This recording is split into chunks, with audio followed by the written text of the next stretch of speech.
Hi, my name is Karen O'Donnell Taylor, and I'd like to share some poetry with you from my collection called In and Out of Love Poetry.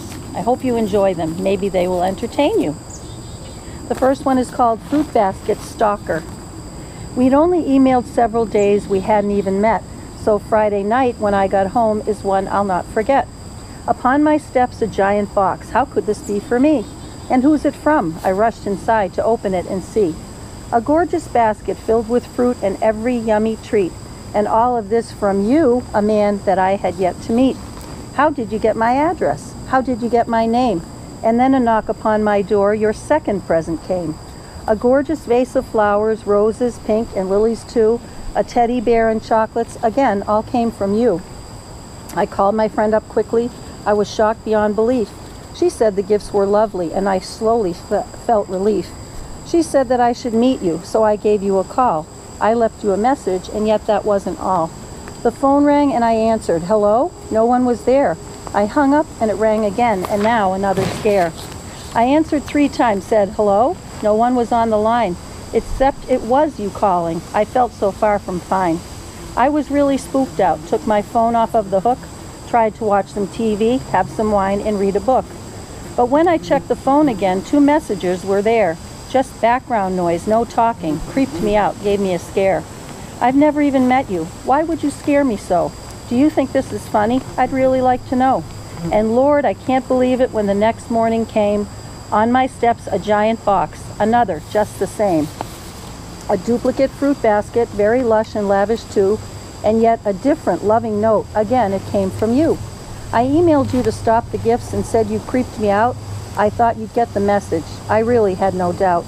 And yet the next day came with an email there from you, like nothing ever happened, and my discomfort grew.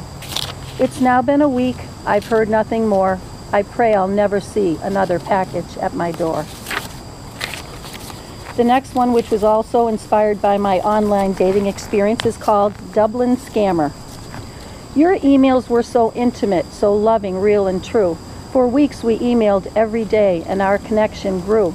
You said you were a widow. You'd lost your wife to cancer. You sent the deepest questions, and I thoughtfully would answer. In Dublin for 3 weeks you were a civil engineer, and oh, your lengthy emails seemed so thoughtful and sincere. You told me I was special, made a difference every day, how I touched your life with all the things I had to say. You could not wait to meet me, hold me in your arms. Oh my, how you flattered and wooed me with your charms. You spoke of love, a future too. Could this honestly be real? A man so rare, so deep, just saying how you feel? Alas, the magic ended, and for me it was a shock. An email came not filled with love, but lots of money talk. Could I send you some money? You'd pay me back next week. $5,900, I really couldn't speak. You needed it for work. I wrote back right away. No, absolutely not. Yet I had more to say. If you even have a daughter, she'd be ashamed of you. Are you scamming other women? I hope you get caught too. I wrote the dating site, told about this man. I wanted other women not to be part of his scam. Do I feel like a fool? I thought I would, but then I'm just a woman on a search to find sweet love again. And the last one I'd like to share with you is called Pretty Poetry.